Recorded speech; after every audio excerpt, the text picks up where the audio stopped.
Yes तो देखिए classes आपने again inheritance C plus plus में डिस्कस किया था, वही वाला कॉन्सेप्ट अब हमको डेटाबेस में लेके आना है विच इज क्लास, राइट। तो what is exactly the class means basically collection of objects, collection of different elements can be termed as a class, right? तो हम बोल रहे हैं a class represents a collection of object having characteristics property that exhibit common behavior, right. Class में कभी भी extract behaviour, random behaviour के basis पे कॉम्बिनेशन नहीं बनता है। जैसे आपका क्या है, एक क्लास है, right, this is BCA first, BCA third year या बीसीए फर्स्ट ईयर, राइट। तो क्या कॉमन बिहेवियर है कि they all belong to third year, they all belong to first year and so on, right. तो हमको group create करना है जिस ग्रुप को हमने क्लास बोला है, which will be having the same characteristic properties, right. ठीक है, सबके सबके पास क्या होगी, सेम कैरेक्टरिस्टिक्स प्रॉपर्टी होंगी, कॉमन प्रॉपर्टी होगी, कॉमन बिहेवियर होगा कुछ ना कुछ, right. It gives the blueprint और description of objects that can be created from it. Creation of an object as a member of class is called instantaneous, thus object is an instance of the class, right। मैंने आपको बताया था एक होता है instance, एक होता है स्कीमा, राइट। एक होता है इंस्टेंट, एक होता है स्कीमा, राइट। अब हम बोल रहे हैं कि creation of an object is a member of class, हमको अपने क्लास का एक ऑब्जेक्ट क्रिएट करना है ना। जैसे हर एक क्लास का एक स्टूडेंट होता है ना। Collection of student is known as a class, right. BCA third year का में क्या है, 40 स्टूडेंट्स हैं, अभी इस मीटिंग बीसीए थर्ड ईयर की हो रही है, 40 स्टूडेंट्स हैं, right। So these simple students can be termed as an object and in the collection can be termed as a simple class, right। This process of creating an object from the class is known as instantaneous, ठीक है। अब इधर से ही हमारा instant term use में लिया गया, इसलिए हम बोलते हैं कि object is an instance of class.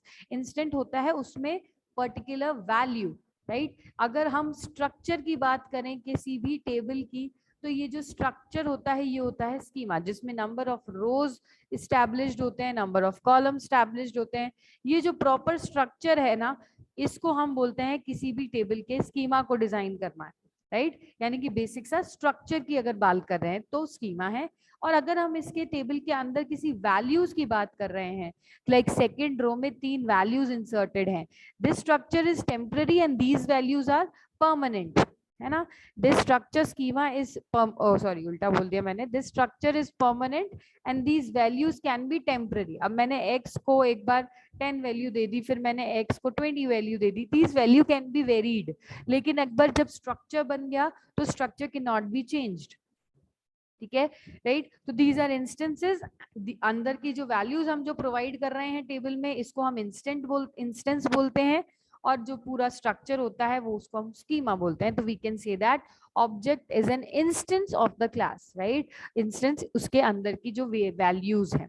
The constituents of the class can be, देखिए सिंपल से कॉन्स्टिट्यूएंट्स हो सकते हैं, yes, set of attributes for the objects that can be instantaneous from the class. Generally different objects of class have difference in the values of the attributes. Attributes are often referred as class data, right। हम बोल सकते हैं कि objects क्या क्या हो सकते हैं हमारे, हम बोल सकते हैं मान लीजिए ये हमारी अगर टेबल है तो इसमें एक कॉलम है नेम, राइट, एक कॉलम है एड्रेस, एक कॉलम है फोन नंबर, ठीक है। तो हम बोल सकते हैं कि व्हाट आर ऑब्जेक्ट्स, हम बोल सकते हैं ये जो एट्रीब्यूट्स है ना, these can be considered as object. Name एक ऑब्जेक्ट हो गया, एड्रेस एक ऑब्जेक्ट हो गया, फोन नंबर एक ऑब्जेक्ट हो गया, और एक और अगर मैंने एट्रीब्यूट ऐड कर दी, father's name, this can be also be an object, right. ये सिंपल हम बोल सकते हैं एट्रीब्यूट, सेट ऑफ एट्रीब्यूट्स को हम डिफ्रेंशिएट कर सकते हैं एज एन ऑब्जेक्ट के थ्रू। हर एक ऑब्जेक्ट में अलग अलग वैल्यू होगी क्योंकि हमारे क्लास का सिंपल सा रूल है कि जितने एट्रीब्यूट्स बनाएंगे हम सब आइडेंटिकल होने चाहिए, कोई भी एट्रीब्यूट सिमिलर नहीं होनी चाहिए, as simple as that, right. तो we can say that classes में ऑब्जेक्ट्स के रूप में आपको क्या मिल जाएंगी, एट्रीब्यूट्स मिल जाएंगी, set of attributes, set of operations that portray the behavior of objects of the class. Operations are also referred as functions or methods. यहाँ पे हमने C++ में आपने देखा ही होगा functions and methods हमने यूज में लिए थे। क्लासेस के अंदर जो आप functions क्रिएट कर रहे थे C++ में, उनको हम methods बोल रहे थे, राइट, ठीक है। तो हम सेकेंड,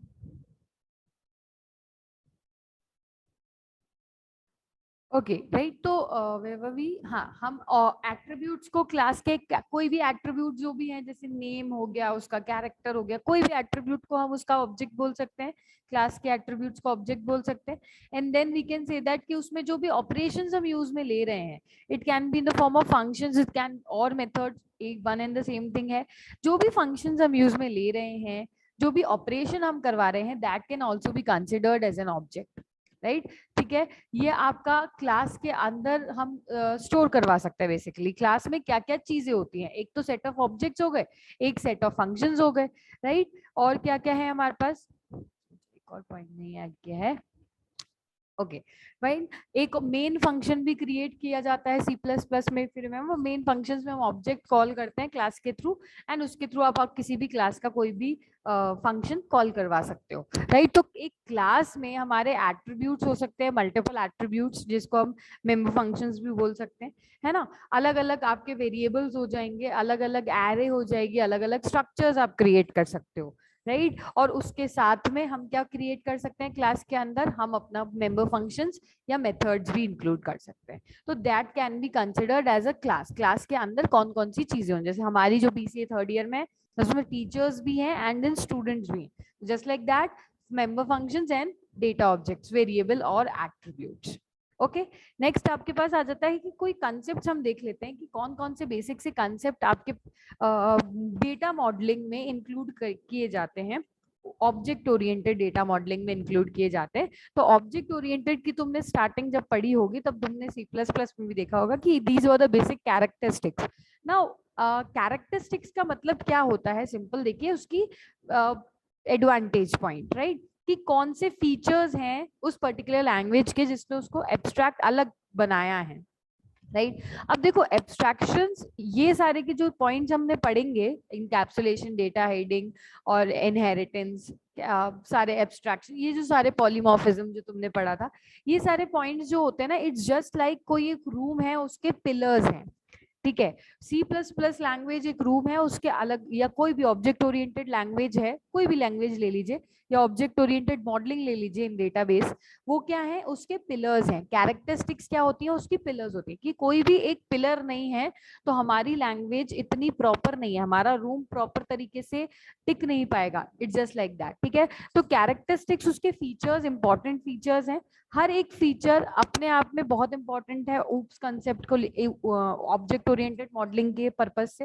राइट। तो यही उसको ऑब्जेक्ट ओरिएंटेड बना रहे हैं, due to these special features, encapsulation, in hiding, data hiding, polymorphism, inheritance, इन्हीं features की वजह से object oriented modeling is that much used, that much secured, right, ठीक है। तो हम बोल सकते हैं कि these are the pillars of our room, these are pillar of our college, ठीक है। तो वो कॉलेज क्या है आपका, कोई भी ऑब्जेक्ट ओरिएंटेड मॉडलिंग या आपका ऑब्जेक्ट ओरिएंटेड लैंग्वेज, कोई सी भी लैंग्वेज। अगर ये नहीं होता तो it's just like a procedural language, encapsulation नहीं होता, एब्स्ट्रैक्शन नहीं होता, पॉलीमॉर्फिज्म नहीं होता, इनहेरिटेंस नहीं होता, तो ये कोई फिर स्पेशल लैंग्वेज नहीं रहती। ये सारी की सारी इंडिविजुअली इंपॉर्टेंट है, ठीक है। ऐसा नहीं है कोई ज्यादा इंपॉर्टेंट है, मैम डेटा हाइडिंग का तो कोई काम ही नहीं है, कोई ज्यादा इंपॉर्टेंट ही नहीं है, नहीं, लेकिन वहां पे भी प्राइवेट मेंबर फंक्शंस की जरूरत पड़ती है, वो भी इंपॉर्टेंट है। इनकैप्सुलेशन की भी जरूरत है, हमको इनकैप्सुलेट करना है, क्लास में क्रिएट करना है। इनहेरिटेंस की जरूरत है ताकि हम उनको हर एक क्लास को दूसरी क्लास कॉल कर सके, parent class and derived class, ठीक है। तो हर एक प्रॉपर्टी इंपॉर्टेंट है। स्टार्ट करते हैं हम इनकैप्सुलेशन से। व्हाट इज इनकैप्सुलेशन मीन्स, ठीक है। तो सिंपल सी बात है, इनकैप्सुलेशन, राइट। तो यहाँ पे वर्ड आ रहा है कैप्सूल, राइट, तो यहाँ पे वर्ड आ गया capsule, and you all no capsules क्या होते हैं। एक कैप्सूल है, सिंपल दवाई है, उस जिसके अंदर बहुत छोटे छोटे छोटे छोटे पार्टिकल्स हैं, उसको एक प्लास्टिक से कवर में, ईटेबल प्लास्टिक के कवर में आपके वो सारे के सारे मॉड्यूल्स क्या कर दिए गए, कैप्सुलेटेड कर दिए गए, जब मिक्स करके स्टोर कर दिए गए। एंड उसको आप छोटे छोटे मॉड्यूल्स को लेने की बजाय आप पूरा का पूरा एक कैप्सूल ले सकते हैं, और वो आपके हेल्थ पे फर्क पड़ेगा, राइट। तो यही हमने एग्जैक्ट जो प्रोसेस है कैप्सुलेशन का, वो हमने अपने ऑब्जेक्ट ओरिएंटेड में डाल दिया, which is known as encapsulation.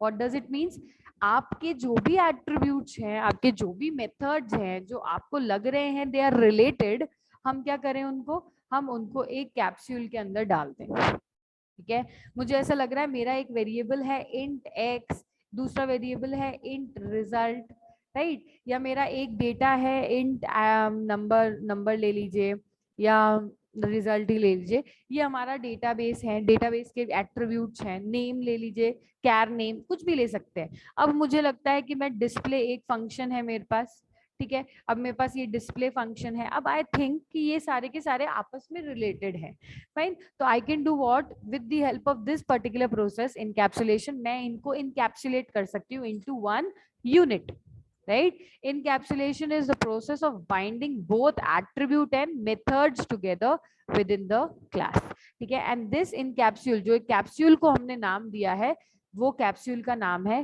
Class, right? This process is known as encapsulation. Through encapsulation, the internal detail of the class can be hidden from outside. It permits the element of class to be accessed from the outside only through the interface provided by the class. Encapsulation process से बहुत सारी help हो गई है, हमने external world के साथ में जो एक details हैं, जो अनवांटेड डिटेल्स हैं वो हमने एक्सटर्नल वर्ल्ड को नहीं बताई। Internal details of B class can be hidden from outside, जो भी डिटेल्स हैं, जो भी वेरिएबल्स यूज कर रहे हो, एट्रीब्यूट मेथड जो भी यूज कर रहे हो, that is hidden inside this particular thing, that is secured in this particular thing which is known as class, right? तो बहुत सारे प्रॉपर्टी इस encapsulation की वजह से बहुत सारे एडवांटेजेस हैं। It permits the element of class to be accessed from outside only through the interface provided by the class. Objects के through जिस भी क्लास का ऑब्जेक्ट हमने क्रिएट किया है उसी ऑब्जेक्ट के थ्रू आप इसके वेरिएबल या मेथड को कॉल कर सकते हो, है ना। वॉइड मेन में हम इसका ऑब्जेक्ट क्रिएट करते थे, उसी ऑब्जेक्ट के थ्रू हम इसका मेथड कॉल कर रहे हैं, मेन में कॉल कर सकते थे, तो ताकि जिस भी क्लास का जो भी ऑब्जेक्ट हम क्रिएट कर रहे हैं उस ऑब्जेक्ट के थ्रू हम उस मेथड को कॉल करवा सकते हैं, ठीक है। तो it is much more secured, we can say that encapsulation ने हमारे को बहुत ही सिक्योर्ड प्रोग्रामिंग लैंग्वेज बोल लीजिए, बहुत ही सिक्योर्ड ऑब्जेक्ट मॉडलिंग बोल लीजिए, प्रोवाइड करवाई है, right. Next you have is data hiding, and data hiding is nothing but abstraction, है ना। Data hiding is nothing but abstraction. अब डेटा हाइडिंग क्या है, आप अपने यूजर से अनवांटेड डिटेल्स को छुपा रहे हैं और यूजर को सिर्फ उतना ही शो कर रहे हैं जितना यूजर को जरूरत है, right? Typically, a class is designed such that its data can be accessed only by its class method and insulated from outside access. This process of insulating an object's data is called data hiding or information hiding or data abstraction. ठीक है, हम अपने user से unwanted details जो है वो कुछ भी नहीं बता रहे यूजर को, सारी की सारी अनवांटेड डिटेल्स हम छुपा रहे हैं।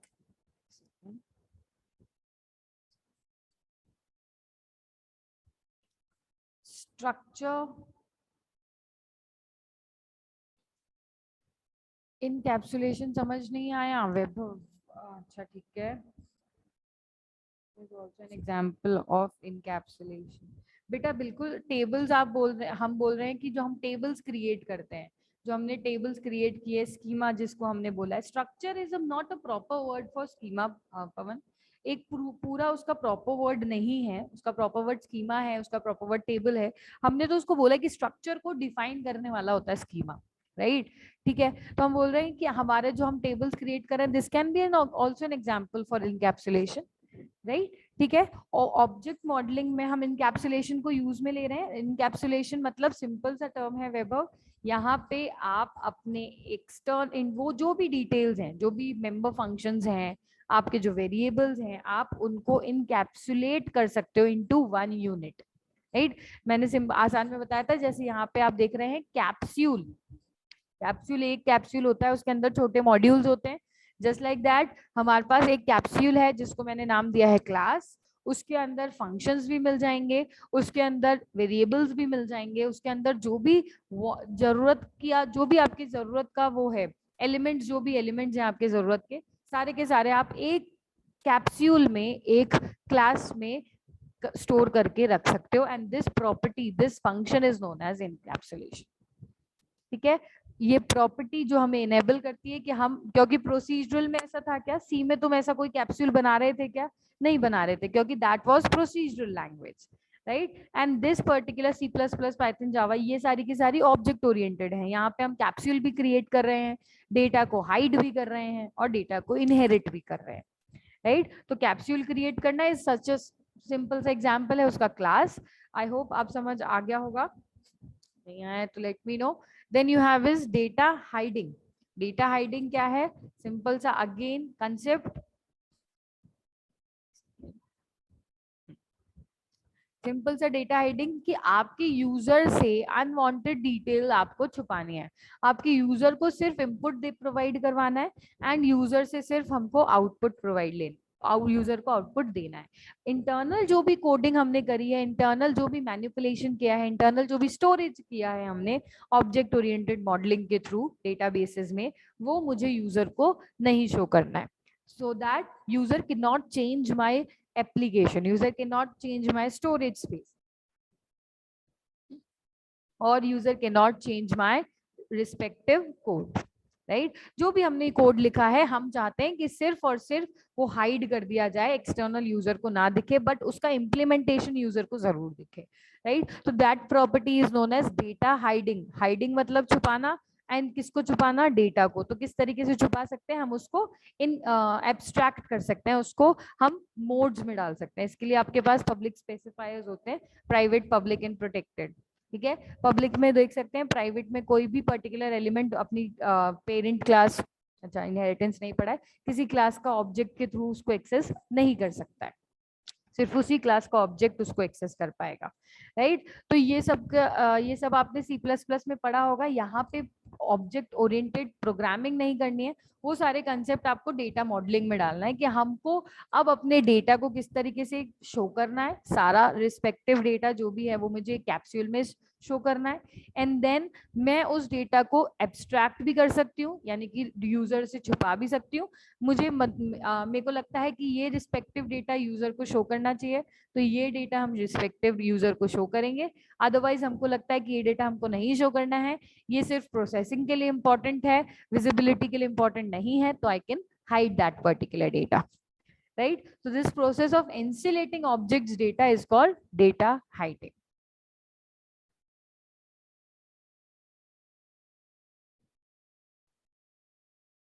बेटा डिफरेंस दोनों में नहीं है, this is what I am saying, encapsulation is the process of encapsulating and data hiding is a process of data मतलब जिसमें डेटा को हाइड कर रहे हैं बेसिकली। तो दोनों का काम वही है, इंटरनल डिटेल्स आप इनकैप्सुलेशन कर रहे हो और डेटा हाइडिंग हम इसलिए कर रहे हैं क्योंकि हमारे पास क्लास की प्रॉपर्टी अवेलेबल है। These are hand in hand, इसलिए मैंने बोला था कि these are pillars of your room, right. एक रूम में एक 4 पिलर्स हैं, इसमें कोई डिफरेंस नहीं है। ये पिलर भी एक जैसा है, जैसे आप इमेजिन करिए कि आप एक हॉल में हैं और आपके सामने 4 पिलर हैं, तो 4 पिलर्स अलग अलग नहीं है, वो सारे के सारे एक ही काम कर रहे हैं इस रूम को सपोर्ट देने का, राइट। तो ये अलग नहीं होंगे, सबकी सिमिलैरिटी, सब में कुछ ना कुछ सिमिलैरिटीज होंगी होंगी, लेकिन अलग अलग प्रॉपर्टीज हैं बेसिकली।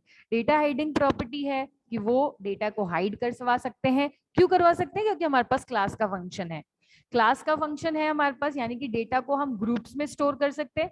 क्योंकि हमने ग्रुप्स में स्टोर कर लिया इसलिए हम डेटा को हाइड कर सकते हैं। तो दीज आर सिमिलर थिंग्स, ठीक है। ये सारी की सारी जो कैरेक्टरिस्टिक्स है, इसमें आप कोई डिफरेंसेस नहीं सोच सकते हो, इमेजिन नहीं कर सकते हो। दिस इज अ कनेक्शन, ये इसलिए हमने पिलर्स बोला है कि ये सारी की सारी सिमिलर थिंग्स हैं, सबके सब आपस में इंटरलिंक्ड है। क्योंकि इनकैप्सुलेशन है, डेटा हाइडिंग पॉसिबल है, डेटा हाइडिंग है इसलिए इनकैप्सुलेशन पॉसिबल है, ये दोनों है इसलिए इनहेरिटेंस पॉसिबल है, राइट। तो दीज आर इंटरकनेक्टेड, इसमें हम डिफरेंसेस नहीं देख रहे हैं, इनको इनका इंटरकनेक्शन डेवलप कर रहे हैं, लेकिन हर चीज का मतलब अलग है। इनकैप्सुलेशन मतलब कैप्सुलेटेड करना, डेटा हाइडिंग मतलब डेटा को हाइड करना, ठीक है। लेकिन दो सबके सब आपस में इंटरकनेक्टेड तो हैं, इसमें इसलिए डिफरेंसेस हम नहीं डिस्कस कर सकते कि क्या डिफरेंस है दोनों में। प्रॉपर्टीज काम भले ही अलग है, लेकिन जो इंटरकनेक्टिविटी है that is the same, right. ठीक है Vaibhav, okay. Then comes inheritance, right. Inheritance का आप तुमने कॉन्सेप्ट पहले भी पढ़ा ही है। इनहेरिटेंस सिंपल क्या है, इनहेरिटेंस, हेरिटेंस यानी कि आपका सिंपल कैरी फॉरवर्ड किया जाना डेटा, एक क्लास से दूसरी क्लास, फिर थर्ड क्लास, फिर फोर्थ क्लास, राइट, अलग अलग, क्योंकि ऑब्जेक्ट मॉडलिंग है, ऑब्जेक्ट मॉडलिंग में क्लास एंड ऑब्जेक्ट्स यूज में लिए जाते हैं। तो जब भी हम ये कैरी फॉरवर्ड करते हैं अपने डेटा कंटेंट को एक क्लास से दूसरी क्लास, फिर तीसरी, फिर चौथी एंड सो ऑन, राइट, तो that process is known as inheritance. Inherit करना अलग अलग क्लास की properties को is known as inheritance, right? Inheritance is a mechanism that permits new classes to be created out of existing classes by extending and refining its capabilities. हमने बोला कि कोई भी नई क्लास हमको क्रिएट करनी है, which we can do simply हम किस तरीके से कर सकते हैं, एग्जिस्टिंग क्लास जो ऑलरेडी क्लास क्रिएटेड है उसकी कोई प्रॉपर्टीज को लेकर, इनहेरिट कर कर, या फिर उसको एक्सटेंड कर कर, या फिर उसको रिफाइनिंग इट्स कैपेबिलिटीज, किसी भी तरीके से हम कर सकते हैं। ठीक है, हमने सिंपल बोला है what does it mean, inheritance is the mechanism, ये पूरा एक मैकेनिज्म है, जिस तरीके पूरे प्रोसेस को हमने एक नाम दिया है। क्या प्रोसेस है हमारे पास कि हम एग्जिस्टिंग क्लास जो आपके पास ऑलरेडी एग्जिस्ट करती हैं उसी से रिलेटेड मुझे दूसरी बनानी है। अब मान लीजिए मेरे पास बीसीए थर्ड ईयर पार्ट 1 है, अब बीसीए थर्ड ईयर पार्ट 2 मुझे क्रिएट करनी है।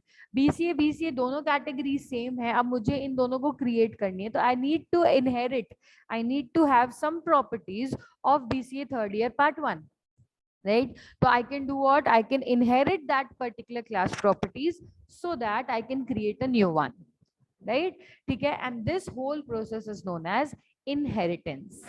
Inheritance is a mechanism that permits new classes to be created out of existing classes. Fine. The existing classes are called base class, parent class और super classes, right, this you all know. जो existing class है जिसमें से derive करा जाना है जो भी नई क्लास बननी है, एग्जिस्टिंग क्लास है वो बेस क्लास, सुपर क्लास और पेरेंट क्लास, कुछ भी आप बोल सकते हैं, base class, super class and parent class. Existing class जिसकी में से हमको नई क्लास की प्रॉपर्टीज को डिराइव कराना है या क्रिएट करना है या इनहेरिट करना है, उसको हम ये सब बोल सकते हैं। And the new classes which we are going to create, जो हम नई क्लासेस क्रिएट करने वाले हैं उनको हम बोल सकते हैं simple derived classes, child classes और सब क्लासेस, राइट। डिराइव्ड क्लासेस बोल सकते हैं, चाइल्ड क्लासेस बोल सकते हैं, या फिर सब क्लासेस बोल सकते हैं, इट डिपेंड्स ऑन यू। कुछ भी गलत नहीं है, सब सही है, ठीक है। The subclass can inherit or derive the attributes and methods of superclasses provided that the superclass allows so. Besides, the subclass may add its own attribute and methods and may modify any of the superclass method. Inheritance defines is a relationship. अच्छा, अब यहाँ पे कोई भी सब class अगर है, derived class हमने क्रिएट करी है, मान लीजिए मेरी ये एक पेरेंट क्लास थी और उसके बाद ये मैंने चाइल्ड क्लास बना ली, ठीक है। अब अगर मैं बोल रही हूँ कि इसकी प्रॉपर्टीज, चाइल्ड क्लास क्यों बोला हमने, क्योंकि पेरेंट क्लास की कुछ मेंबर फंक्शंस इसको इंक्लूड करना था, कोई डेटा इसको इंक्लूड करना है पेरेंट क्लास का।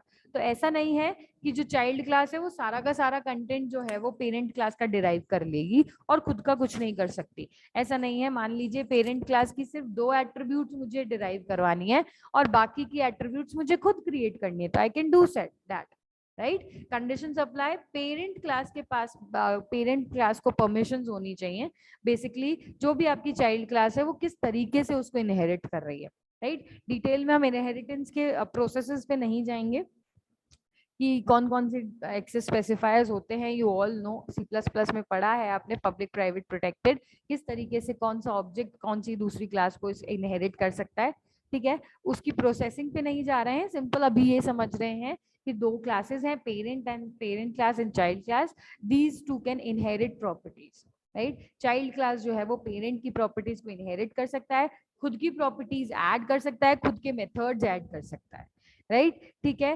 और हमने बोला है कि modify any of the super class methods, inheritance has a relationship के बेसिस पर इनहेरिटेंस वर्क करता है, ठीक है। Example, from a class mammal a number of classes can be derived such as humans, cat, dog, cow etcetera, right. अगर मैंने एक class बोली है शेप, राइट। तो शेप एक क्लास है मेरे पास, अब इस क्लास में से अलग अलग रेक्टेंगल अलग क्लास क्रिएट हो सकती है, सर्कल अलग हो सकती है, और ट्राइंगल अलग क्रिएट हो सकते हैं। तो दीज आर माय सब classes and this is your parent classes, right. ये हमने प्रोसेस ईआर मॉडल्स में भी देखा था। जब ईआर मॉडल पढ़ेंगे आप लोग तो आप उसमें आएंगे एग्रीगेशन एंड इनहेरिटेंस के प्रोसेस पे। तो उसमें मैंने आपको बताया था इजर रिलेशनशिप क्या होती है, राइट। ईआर मॉडल्स किस तरीके से क्रिएट करने हैं आपको, फाइन। तो वो वापस से डिस्क्राइब हो जाएगा, वापस से हो जाएगा डिस्कस। उस पर्टिकुलर कॉन्सेप्ट का ही ये एग्जाम्पल है। वो सारी की सारी चीजें इनहेरिटेंस की ही एग्जाम्पल है बेसिकली देखा जाए तो, राइट। जैसे मैमल एक क्लास है, उसमें से अलग अलग डिराइव्ड क्लास हो सकती है, humans, cat, dog, cow. Humans, cat, dogs and cow all have distinct characteristics of mammals. Humans की अलग characteristics है, cats की अलग है, dogs की अलग है, सबकी अलग characteristics है, लेकिन सब मैमल के चाइल्ड क्लासेस है ना। मैमल तो हमारी पेरेंट क्लास है, सारी क्लासेस अलग अलग डिस्टिंक्टिव प्रॉपर्टीज हैं सब में, लेकिन सबका पेरेंट क्लास कौन है, मैमल। इट्स जस्ट लाइक कि हमारे पेरेंट तो हैं लेकिन हम अपने सिबलिंग से अलग अलग है। कोई ऐसा होता है वो मैक्सिमम केसेस में दो सिबलिंग्स हैं तो एक ऑपोजिट है तो दूसरा बिल्कुल उसका बिल्कुल ऑपोजिट करेगा, जो भी एक काम करेगा उसका सिबलिंग उसका बिल्कुल ऑपोजिट काम करेगा, राइट। तो दिस कैन एक अगर शांत है तो दूसरा बहुत ही ज्यादा एरोगेंट है, ठीक है। तो वही सब चीजें हैं, पेरेंट एक क्लास हो सकती है, डिराइव क्लासेस मल्टीपल हो सकती है। In addition, it has its own particular characteristics. It can be said that cow is a mammal, right? तो इसलिए हमने बोला था is a relationship, यानी कि cow is a mammal, human is a mammal, dog is a mammal and so on. यानी कि वो exist करता है अपनी parent class में, जो भी properties inherit हमने करी है, fine. ठीक है। It can be substituted into different types, अलग अलग टाइप्स हैं हमारे पास इनहेरिटेंस के, ये भी हमने पढ़े हैं ब्रॉडली, ठीक है। मल्टीपल टाइप्स हैं। Number one is single inheritance. अब सिंगल इनहेरिटेंस क्या है, अ सब class derived from a single super class, right. हम बोल रहे हैं सिंगल इनहेरिटेंस यानी कि एक आपके पास सुपर क्लास होगी, सुपर क्लास बोल लीजिए, पेरेंट क्लास बोल लीजिए, जो भी बोलना है बोल लीजिए, एंड उसके पास एक ही सब क्लास होगी, ठीक है। हमारे पास एक सब क्लास है, एक सुपर क्लास है। This particular type of inheritance is known as single inheritance, एक सुपर क्लास और उसकी एक ही सब क्लास, ठीक है। This type is known as single inheritance. Then comes multiple inheritance. Multiple inheritance, a subclass derives from more than one superclass. Multiple, अब अलग अलग टाइप्स हैं और अलग अलग टाइप के आपको डिफ्रेंसिएशन याद रखनी, यहाँ पे डिफरेंसेस पॉसिबल हैं, ठीक है। ये वाले डिफरेंसेस इंपॉर्टेंट है माइंड में रखना क्योंकि ये रियली में डिफरेंट है, ठीक है। बाकी जो कैरेक्टरिस्टिक्स थी वहां पे डिफरेंसेस पॉसिबल नहीं है, ठीक है। तो मल्टीपल इनहेरिटेंस क्या हो गया, अगर आपके पास more than one super classes available हैं, ये हमारे पास एक सुपर क्लासेस हो गई, ये दूसरी सुपर क्लास हो गई, और डिराइव्स एक वन सब क्लास, ठीक है।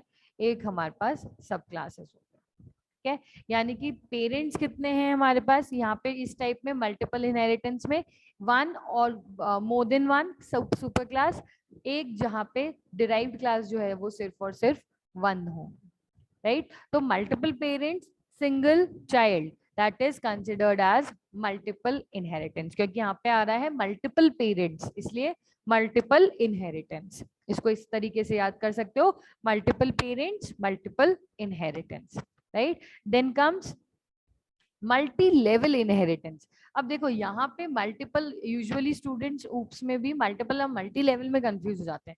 यहाँ पे कंफ्यूज होने की बात ही नहीं, क्योंकि यहाँ पे सिंपल लेवल टर्म यूज में लिया जा रहा है एंड यहाँ पे मल्टीपल यूज में लिया जा रहा है। अब मल्टीपल मतलब एक से ज्यादा पेरेंट्स, सिंगल हो गया, सिंपल हो गया। अब next is multi level inheritance, यानी कि आपके जो लेवल्स होने वाले हैं वो एक से ज्यादा होने वाले हैं। अ सब class derives from a super class which is turn divided from another class, right। एक सब क्लास है जो डिराइव्ड करी गई है एक सुपर क्लास से, which is in turn derived from and another super class, right? तो इस पर्टिकुलर सिनेरियो में ये इधर सब क्लास भी बिहेव करेगी क्योंकि इसके लिए वो सब क्लास है, इस पर्टिकुलर सिनेरियो में ये पेरेंट क्लास बिहेव करेगी, राइट? तो अगर आपके पास अलग अलग लेवल्स अवेलेबल हैं इनहेरिटेंस के, लेवल मल्टी लेवल, अलग अलग लेवल अवेलेबल हैं, that is simply multi level inheritance, ठीक है? तो वो क्या हो गया था हमारे पास, multi level inheritance, right? Next you have is hierarchical inheritance. Hierarchical inheritance क्या है? Again a class has a number of sub classes, each of which may have subsequent subclasses containing for a number of levels so as to form a tree, right? हम बोल रहे हैं कि hierarchical क्या हो जाता है, हमारे पास इधर फिगर है, ये रहा हायरार्कियल। हमको क्या क्रिएट करना है, एक ट्री लाइक पैटर्न क्रिएट करना है, ये वाला देख लीजिए सबसे बॉटम वाला। हमको क्या करना है, हमको एक पैटर्न ट्री लाइक क्रिएट करना है, यानी कि एक क्लास होगी, उसके पास सब्स्टिट्यूएंट मल्टीपल सब क्लासेस होंगी, फिर उसके पास भी मल्टीपल सब क्लासेस होंगी, उसके पास भी मल्टीपल सब क्लासेस होंगी। तो ये हमारा एक ट्री लाइक स्ट्रक्चर बन जाएगा। This tree like structure is known as hierarchical inheritance, ठीक है? ये हो गया मल्टी लेवल इनहेरिटेंस। एनिमल है, उसके बाद उसकी सब क्लास हो गई मैमल, और उसकी सब क्लास हो गई ह्यूमंस, राइट? और ये हो गया एक व्हीकल, मेरे पास एक क्लास क्रिएटेड है, इसकी मैंने सब क्लास बना दी, लैंड से रिलेटेड व्हीकल, वाटर से रिलेटेड एंड एयर से रिलेटेड। लैंड में again I have car and buses and scooty, water में I can have ship and boat, air में I can have aeroplane and helicopter, right? तो this particular pattern जिसमें एक class होगी, एक super class होगी, उसके मल्टीपल चाइल्ड्स, फिर उसके मल्टीपल चाइल्ड्स एंड फिर उसके मल्टीपल चाइल्ड्स, तो this pattern is known as hierarchical inheritance. Okay, this is multiple, ये हमने डिस्कस कर लिया है। This is single inheritance, simple student having scholarship, right? And this is multiple, यानी कि एक क्लास है, उसके मल्टीपल पेरेंट्स हैं, यानी कि टायर मैंने एक क्लास ले ली, वो व्हील्स में भी टायर्स हैं, रबर, मल्टीपल, एक सब क्लास है, उसके मल्टीपल पेरेंट्स हैं, तो that is considered as multiple inheritance, ठीक है? Last but not the least you have hybrid inheritance, combination of multiple and multi level inheritance so as to lattice structure। मान लीजिए अगर आपके पास दो है, आपका कॉम्बिनेशन हायरार्कियल अलग है, हायरार्कियल एक ट्री लेवल स्ट्रक्चर है, कभी मल्टीपल और मल्टी लेवल और हाइब्रिड और हायरार्कियल इनके साथ कंबाइन मत करना इनके स्ट्रक्चर्स को, ठीक है? These are two different things. Multi level तो अलग अलग लेवल्स हो जाते हैं, मल्टीपल पेरेंट्स हो जाते हैं। हायरार्कियल एक ट्री लाइक स्ट्रक्चर हो जाता है जिसमें एक तो पेरेंट होगा, मल्टीपल चाइल्ड होंगी, फिर एक पेरेंट होगा, मल्टीपल चाइल्ड होगी। एंड हाइब्रिड होता है, it's a combination of multiple and multi level instruction inheritance, इन दोनों का combination so as to create a lattice, जहाँ पे एक तो पहले सब एक क्लास होगी, उसके मल्टीपल चाइल्ड्स होंगे, और ये मल्टीपल चाइल्ड्स, क्योंकि ये तो हो गया हमारे पास, ये हो गया हमारे पास मल्टी लेवल का एग्जाम्पल, और मल्टीपल का एग्जाम्पल क्या मतलब, दो पेरेंट एक चाइल्ड। तो यहाँ पे देख लीजिए, student student student and student, this can be termed as an hybrid relationship. तो स्टूडेंट के मल्टीपल स्टूडेंट्स हो सकते हैं और उनके भी स्टूडेंट्स हो सकते हैं, ठीक है, राइट? तो ऐसा नहीं है, जरूरी नहीं है कि एक मैं भी किसी की स्टूडेंट हूँ, I have you all, right? आप भी किसी को टीच कर रहे हैं, तो ये तो हो गया मल्टी लेवल। अब एक स्टूडेंट है जो आप दोनों कोई एक दो स्टूडेंट्स हैं, तो जो दोनों स्टूडेंट उसको पढ़ा रहे हैं, ठीक है? तो this can be termed as hybrid inheritance. यहाँ पे मैं ले लेती हूँ काव्या, मैं एक टीचर हूँ जो मैं किसी की स्टूडेंट हूँ, राइट? अब आप लोग ले लीजिए, कोई भी दो स्टूडेंट्स ले लीजिए, X Y and A B, right? तो ये दोनों स्टूडेंट मेरे स्टूडेंट्स हैं, तो this can be this can be understanded as multi level inheritance. अब मुझे हाइब्रिड मल्टीपल भी शो करना है हाइब्रिड क्रिएट करने के लिए, तो आई कैन से दैट ये X Y and A B कोई मिलकर किसी थर्ड स्टूडेंट को पढ़ा रहे हैं, वाई जेड, कोई भी नाम ले लेते हैं, वाई जेड। अब ये वाई जेड जो स्टूडेंट है, ये ए बी का भी स्टूडेंट है और एक्स वाई भी स्टूडेंट है। मैथ्स इसको ए बी पढ़ा रहा होगा, फिजिक्स इसको एक्स वाई पढ़ा रहा होगा, राइट? तो this combination of multiple inheritance and multi level inheritance is known as hybrid inheritance, ठीक है, don't get confused in hybrid and hierarchical, these are two different things, got it. चलिए, तो this was all about object oriented modelling. किसी को कोई doubt है, कुछ पूछना है तो पूछ लीजिए।